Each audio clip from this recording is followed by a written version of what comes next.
একটা দেশে যখন মেয়াদের পর মেয়াদ ভোট ছাড়া সরকার থাকে, সেই সরকার যখন বল প্রয়োগের মাধ্যমে ক্ষমতায় থাকে, সেই সরকার যখন আইন আদালত কিংবা সংবিধানের তোয়াক্কা না করে রাষ্ট্রের প্রতিটি প্রতিষ্ঠান including judiciary, I am saying it again, including জুডিশিয়ারিকে ভীষণ রকম দলীয় অফিসে পরিণত করে, মানুষ যখন দেখে আমার তো আর বিচার পাওয়ার চাওয়ার কিচ্ছু নাই। দেখেন একটা সময় প্রধানমন্ত্রীকে মানুষ খুঁজে বের করছিল, প্রধানমন্ত্রীর কাছে বিচার চাই, এখন সরাসরি প্রধানমন্ত্রীও খারিজ, আল্লাহর কাছে বিচার চাই।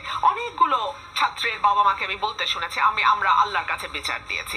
একটা দেশ কোথায় গিয়ে দাঁড়ালে মানুষ সৃষ্টিকর্তাকে মানে আর কোনো রাস্তা নাই, মানে আর একটা রাষ্ট্র অকার্যকর হয়ে গেলে তখন আমরা এভাবে সকল কিছু সৃষ্টিকর্তার হাতে ছাড়ি। বাংলাদেশ এখানে এখন এরকম একটি রাষ্ট্রে দ্বিতীয়, তৃতীয়, চতুর্থ, পঞ্চম, দশম